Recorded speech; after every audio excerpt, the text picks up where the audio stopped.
우리 야고보서 2장 1절에서 13절까지의 말씀을 함께 묵상하도록 하겠습니다.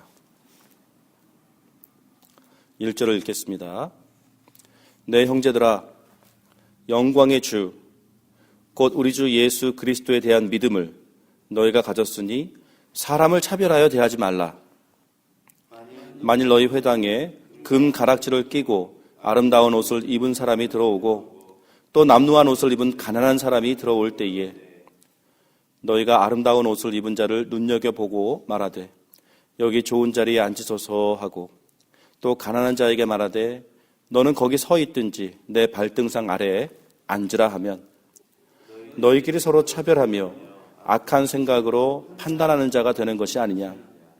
내 사랑하는 형제들아, 들을지어다.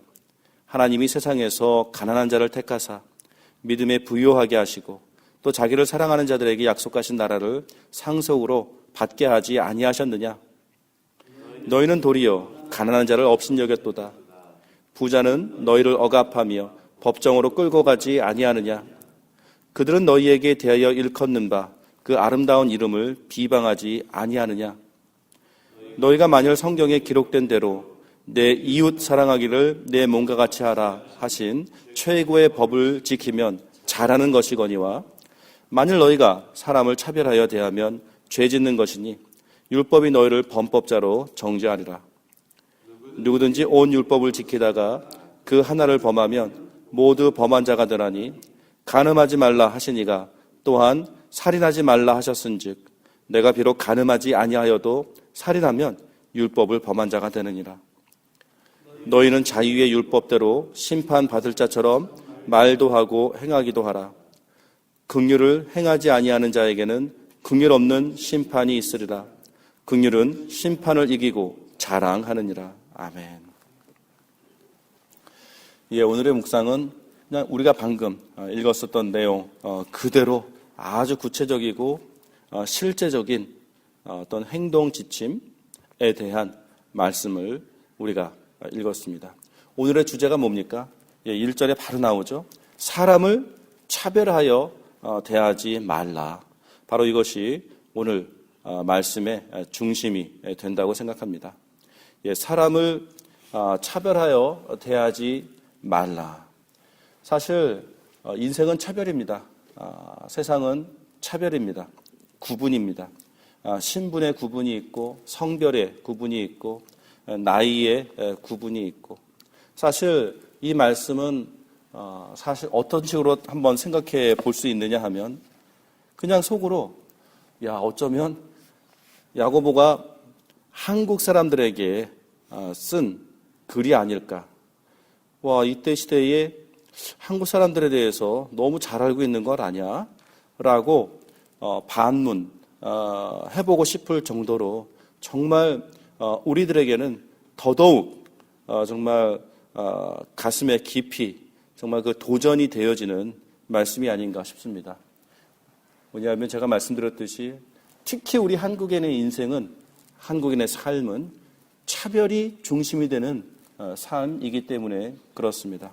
벌써 삼강오륜이라는 어떤 면에서는 그 유교적인 깊은 전통 속에서부터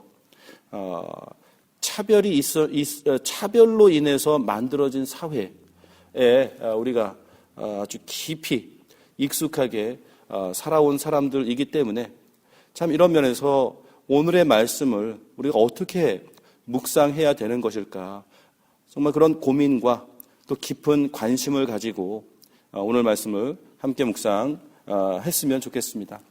내 형제들아, 영광의 주 곧 우리 주 예수 그리스도에 대한 믿음을 너희가 가졌으니 여기서 말씀하시는 사람을 차별하여 대하지 않는 그 가장 기본적인 정신, 그 바탕은 바로 우리의 믿음의 실체가 서로를 너무나도 동등하게 만들어 주었기 때문이라는 사실을 복음이 선포하고 있습니다.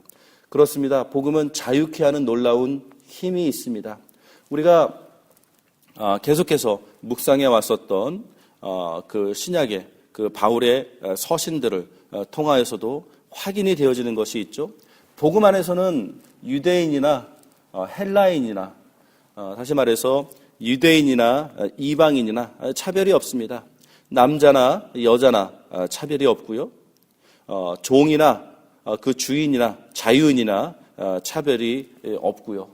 더더욱 말하자면 어떤 면에서는 방금 말씀드렸던 것처럼 그 노예와 어떤 그 주인의 엄연히 차이가 있을 수밖에 없는, 차별이 있을 수밖에 없는 그런 이 사회의 그 제도 속에서도 복음은 그 차별을 복음 안에서의 차별로 연결시키지 않도록 분명하게 그 선을 긋고 있는 모습들을 보게 되지 않습니까? 그런 면에서 정말 복음이 우리를 얼마나 자유케 했는지에 대해서 우리는 다시 한번 묵상해볼 만한 아주 높은 가치가 있다고 생각이 듭니다. 복음이 우리를 자유케 했습니다. 어떤 그 죄의 그 종노릇하던 그 삶의 모습으로부터 우리를 자유케 해 주셨습니다. 공중의 권세 잡은 자, 그 밑에서 종노릇하고 있었던, 정말 우리도 그 육신의 그 욕심을 따라 똑같이 정말 그 멸망을 향하는 삶을 살았었던 우리를 복음이 자유케 해주셨습니다. 십자가의 그 승리가 정말 우리를 자유케 해주셨다라는 것입니다. 그렇습니다. 우리가 자유함을 생각할 때에는 항상 그 liberation, 자유하게 해주었다라는 것은 억압으로부터, 그렇죠, 어떤 그 세력으로부터 또 다른 승리가 있었음을 암시하는 것 아니겠습니까? 놀라운 승리가 있었고 그 승리의 혜택을 입은 자들이 자유함을 누리는 것입니다. 우리가 며칠 전에 8월 15일 광복절을 지냈던 것처럼, 기념했던 것처럼 그 사실이, 역사적인 사실이 우리들에게 중요한 교훈을 주지 않습니까? 엄청난 패배가 있었습니다. 누군가에게는. 또 누군가에게는 엄청난 승리가 있었습니다. 그 승리의 편에 속한 자들은 자유를 누리는 것이고, 그 패배에 속한 자들은 억압, 이 나락, 제한, 이런 관계 속으로 떨어지는 것 아니겠습니까? 그래서 우리가 복음 안에서 자유를 논할 때마다 우리가 계속해서 마음속에서 기억해야 될 것, 또 기념해야 될 것은 예수 그리스도의 십자가의 보혈의 그 승리가, 그 능력이 얼마나 위대한 것인지, 정말 얼마나 파워풀한 것인지에 대해서 우리는 다시 한번 되새겨 봐야 할 것입니다. 그런데 이 자유가 그러한 자유만 가져다 준 것만이 아니라 그 자유를 누리다 보니까 그 자유를 같이 누리게 된 서로 간에는 어떻게 대해야 됩니까? 차별하여 대하지 말아야 될 뿐만이 아니라 복음의 가르침은 무엇입니까? 오히려 이제는 스스로를 차별시키는 관계를 만들어야 되는 것, 이것이 바로 복음이 우리들에게 가르쳐준 새로운 관계 아니겠습니까? 무슨 말입니까? 나는 분명히 그리스도의 십자가의 승리로 자유함을 누리는 자입니다.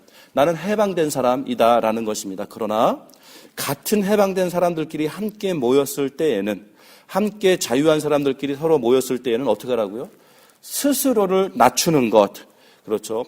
그 자유를 스스로가 그 자유를 기권하고 서로에게는 오히려 종이 되어주는 것, 서로에게는 자신을 낮추고 서로에게는 겸손히 대하여 주는 것, 이것이 바로 복음이 우리들에게 가르쳐주는 새로운 관계법 아니겠습니까? 그러다 보니까 더더욱 오늘 본문의 말씀은 너무나도 이것이 교회를 하는 사람들에게는, 또 교회로 모이는 자들에게는, 함께 교회를 만들어가는 자들에게는, 다시 말해서 그리스도의 보혈의 피로 함께 정말 그 거룩함을 입고 자유함을 입고 주 안에서 함께 자녀된 자들끼리는, 서로는 정말로 차별하지 말아야 되는 그 기본적인 정신이 얼마나 중요한지에 대해서 오늘 성경 말씀이 다시 한번 말씀해 주시고 있는데요. 왜 그렇습니까? 2절서부터 읽어 내려가게 되는 그 실질적인 예가 굳이 어떤 그 추상적인, 비현실적인 예가 절대로 아닌 것을 우리는 여기서 볼 수 있게 됩니다. 그때 시대나 2000년이 지난 지금 시대나 똑같이 우리들에게는 너무나도 생생하게 실질적인 우리들의 경험이 되지 않습니까? 만일 너희 모임에 금 가락지를 끼고 아름다운 옷을 입은 사람이 들어오고 또 남루한 옷을 입은 가난한 사람이 들어올 때에 벌써 복장의 차별이 있지 않습니까? 어떤 그 소유의 차별이 있지 않습니까? 인생이 만들어 놓은 차별이 있습니다. 그 차별이 교회 안으로 고스란히 입장을 했을 때에 너희가 3절 아름다운 옷을 입은 자를 눈여겨보고 말하되 여기 좋은 자리에 앉으소서 하고 또 가난한 자에게 말하되 너는 거기 서 있든지 내 발등상 아래 앉으라 하면 굳이 말한다면 실질적으로 이렇게까지 말할 수 있겠는가? 특히 오늘날 말입니다. 이러한 생각을 해볼 수가 있지만 마음으로는 이것보다 훨씬 더 심한 차별을 우리가 자동적으로 반사적으로 벌써 마음에 경험하고 있지 않을까? 우리는 스스로를 한번 돌이켜 보지 않을 수가 없습니다. 그러다 보니까 근래에 어떤 면에서는 좀 카톡으로 유행했었던 한 소식이 있었지 않습니까? 미국의 어느 교회에 새로 부임하게 될 목사님이 부임하는 그날 정말 그 굉장히 그 빈곤한 자의 복장으로 교회에 찾아왔다고 합니다. 일부러요. 그런데 벌써 그러한 그 너무나도 남루한 옷차림의 사람이 교회를 들어오려고 하니까 입구에서부터 못 들어오도록 제지를 당했다고 합니다. 그러나 어쨌든 그러한 실갱이 끝에 교회로 들어오게 되었을 때에 사람들은 그에게 저쪽 구석진 자리에 있으라고 그 사람에게 압력을 주고 푸시를 했었다라는 것이죠. 예배가 시작하고 새로 오신 목사님을 소개해야 되는 시간이 되었는데 그 목사님이 나타나지 않으니까 적지 않이 그 예배 진행 중에 그 당황함이 있었다고 얘기하고요. 그런 상황 속에 갑자기 그 남루한 옷을 입은 사람이 벌떡 일어나서 자신이 오늘 새로 부임한 목사라고 소개를 하며 그 성경 말씀을 나누었다고 얘기하죠. 가장 작은 소자에게 대접하는 것이 곧 나에게 대접하는 것이다 라고 하는 그 예수님의 말씀을 설교 말씀으로 나누었고 온 성도가 회개하며 큰 도전을 또 큰 은혜를 누렸다라는 그러한 소식입니다. 굳이 그것이 사실인지 아닌지 확인을 못 해봤습니다. 하지만 계속해서 우리의 마음 가운데에 울림이 생기는 내용이 아닐 수가 없습니다. 특히 오늘의 말씀을 묵상하면서 정말 이것이 이러한 어떤 그 차별 대우로부터 자유할 수 있는 자들이 있을까? 어차피 우리도 말로는 우리가 복음 안에서 자유했다. 복음 안에서 자유했다. 서로에게는 우리가 스스로를 겸손히 여기고 낮추어야 된다. 말은 잘합니다. 누누이 정말 말은 쉽습니다. 그러나 직접적으로 우리 교회에 이러한 차별이 너무나도 두드러지게 보여지는 그러한 사람들이 찾아왔을 때에 과연 우리는 그 차별로부터 자유할 수 있을까요? 우리 또한 그 남루한 자, 그 냄새나는 자, 정말 그들을 향해서 차별 대우를 했을 것입니다. 그런데 4절 말씀에 그런 일들이 일어났을 때에는 너희끼리 서로 차별하며 4절 악한 생각으로 판단하는 자가 되는 것이 아니냐. 벌써 여기에 어떤 일이 일어나는 겁니까? 그러한 차별이 일어났을 때에는 그 차별은 그 기준이 악한 생각으로부터 그렇죠. 악한 생각이 기준이 되어 그것으로부터 나온 판단함이 성도들에게 그러한 행동을 하게끔 한 결과를 가져다 준 것 아니겠느냐라는 것이죠. 그러한 차별, 그러한 판단 자체가 복음으로부터 발생한 것이 아님을 분명하게 이야기해 준다라는 것입니다. 복음 때문에 교회가 탄생하지 않았습니까? 복음 때문에 성도라 불리움을 잊지 않았습니까? 이 복음이 만들어준 새로운 신분과 교회가 만들어준 새로운 공동체, 바로 복음이 만들어준 새로운 공동체, 또 복음이 만들어준 우리들 안에 새로운 관계, 그것 때문에 우리가 모인 겁니다. 그것 하나만, 그렇죠. 그것이 중심이 되어 우리는 모인 것입니다. 그러나 그것이 중심이 되어서 모이게 된 이 모임 안에서조차 복음 외의 것들이 너무나도 많은 영향력을 실질적으로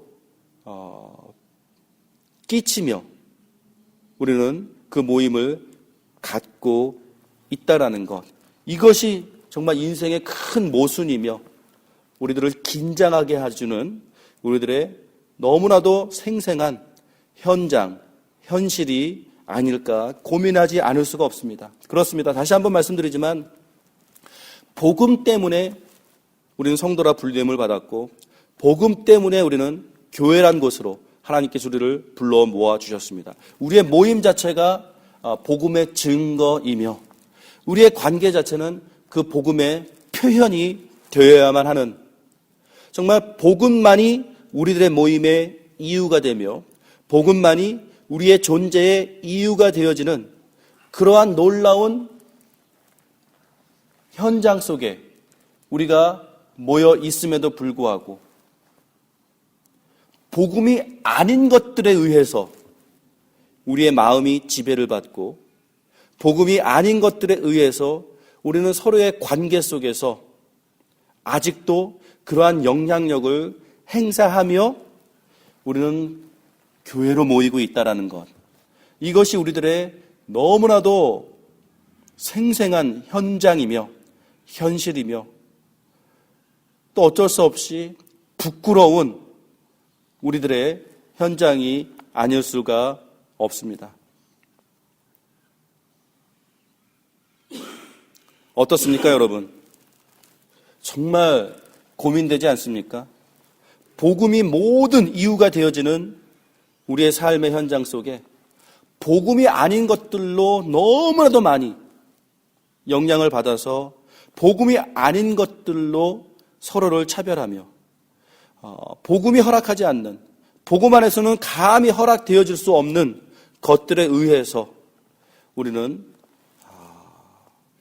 교회 안에서의 아픔들과 오해들과 비방함과 경쟁과 또 고린도서에서 얘기하는 이 당짓는 것, 이러한 많은 이 세상에서 일어나는 그런 일들이 고스란히 교회의 공동체 안에서도 걸러지지 않고 그대로 발생한다라는 것, 이것이 얼마나 우리들에게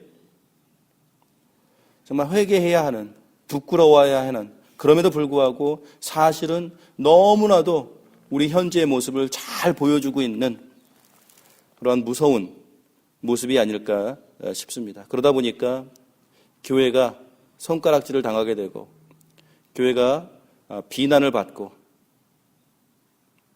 참 이것이 악순환의 반복이 되어지는 이러한 우리들의 모습들을 우리가 돌이켜보며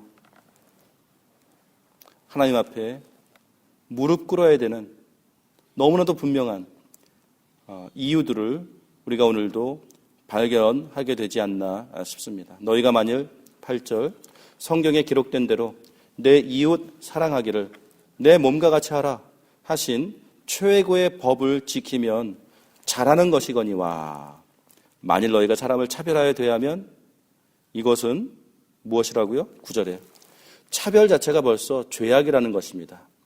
차별하여 대하면 죄를 짓는 것이니 율법이 너희를 범법자로 정죄하리라. 여러분,